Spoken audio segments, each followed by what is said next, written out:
ওনার সাথে আমার সম্পর্ক শেষ হয়ে গেছে গত 1 বছরে। 1 বছরে তো উনি বলেনি, উনি 1 বছর পরে সেই ধরনের মিথ্যাচার করা মানে কি? সম্পর্কটা শেষ হয়ে যায়, তারপর থেকে বিভিন্ন সময় আমি দেখেছি যে বিভিন্ন ধরনের ব্যক্তিগত সম্পর্ক নিয়ে বিভিন্ন জায়গায় বিভিন্ন ধরনের কথা বলেছে। তখন আপনি এই ধরনের পদক্ষেপটা না নিয়ে আপনি এখন আবার এই ধরনের পদক্ষেপ নিচ্ছেন? সবকিছুর একটা সীমা থাকে। মানুষ আছে না যে মিথ্যাচারের সীমাটা উনি লঙ্ঘন করে ফেলেছে।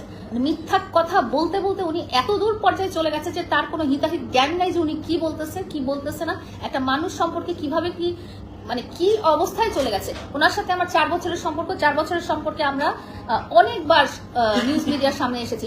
কখনো তো আমি শুনিনি উনি এই ধরনের মিথ্যাচারগুলো করেছে, কখনো তো আমি শুনিনি যে উনি এই বক্তব্যগুলো প্রেজেন্ট করছেন। এবং ওনার সাথে আমার সম্পর্ক শেষ হয়ে গেছে গত 1 বছরে। 1 বছরে তো উনি বলেনি, উনি 1 বছর পরে সেই ধরনের মিথ্যাচার করার মানে কি? 1 বছর পরে সেই ধরনের মিথ্যাচার করার কারণ কি? 1 বছর পরে সেই ধরনের মিথ্যাচার করার কারণ হচ্ছে সে নিজে ইন্টেনশনালি সে আমাকে ছোট করতে চাচ্ছে, সমাজে সে আমাকে চরিত্রহীন বানাতে চাচ্ছে। এবং সে আমাকে চরিত্রহীন বানাতে যে দুইজন ক্যারেক্টার সে তুলে নিয়ে এসেছে যে আমি একই সঙ্গে দুইজন হাজবেন্ডকে আমি এইভাবে রেখে দিয়েছি যে যেটা যার সাথে সম্পর্ক। এতদিন তাহলে বলেনি কেন? আমার কথা হচ্ছে তুমি আমার সাথে 4 বছর সম্পর্কে ছিলা, রিলেটেড ছিলা। 4 বছর তুমি কেন ছিলা? তুমি যদি জানতেই পেরেছো তুমি 4 বছর আমার সাথে আমি বিবাহিত, আমি অন্য মানুষের স্ত্রী, এবং তোমার কথা অনুযায়ী শেষ বক্তব্য অনুযায়ী আমি 2 জন মানুষের ওয়াইফ, তাহলে তুমি কেন তৃতীয় নাম্বার হয়ে তুমি কেন বর্তমান ছিলা? আমি একটা কথা আপনাদেরকে বলি, আপনাদের হয়তো মনে নাই যে সে এক এক ইন্টারভিউতে এক এক কথা বলে। লাস্ট ইন্টারভিউতে বলেছে সে যখন জানতে পেরেছে আমি বিবাহিত, আমার সন্তান আছে, তখন সে চলে গিয়েছে। কিন্তু আপনারা যদি আগের ইন্টারভিউগুলো দেখেন তাহলে আপনাদের হয়তো মনে আছে যে আমি বিবাহিত বা আমার সন্তান আছে এই কথাগুলো নিয়ে কিন্তু তার সাথে আমার লাস্ট ঝগড়াটা হয়নি।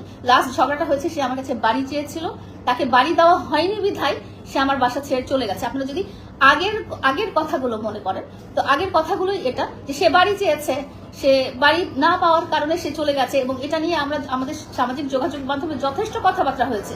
এই কথাগুলো সে ভেবেছে যে এতদিনে মানুষ সব বোকা, দর্শক সব বোকা, দর্শকের মনে নাই যে আগে কি হয়েছে। উনি ওই কথা বাদ দিয়ে উনি বলেছে যে ওর সন্তান আছে, এটা জানতে পেরে আমি চলে আসছি। মানে মিথ্যা কথা বলার একটা লিমিট থাকে।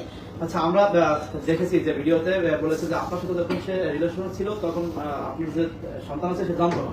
তো আপনার সাথে 4 বছর বা 3 বছর একসাথে থাকছেন, তো আসলে এই ব্যাপারটা যে জানতো না, এই ব্যাপারটা নিয়ে এই ব্যাপারটা তাহলে এই ব্যাপারটা কেমন করে জানতো না? সে তার কথাগুলো যুক্তিগুলো বলি। সে বলেছে সে জানতো না যে আমার সন্তান আছে, সেই কথা জানতো না। তারপরে বলে যে আমার সন্তানের বয়স তার সমান। তাহলে আমার সন্তানের বয়স তার সমান সেটা সে কিভাবে জানতেছে?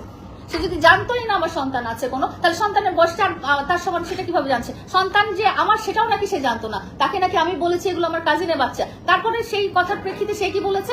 সে আমার সন্তানের জাতীয় পরিচয়পত্র দেখেছে যে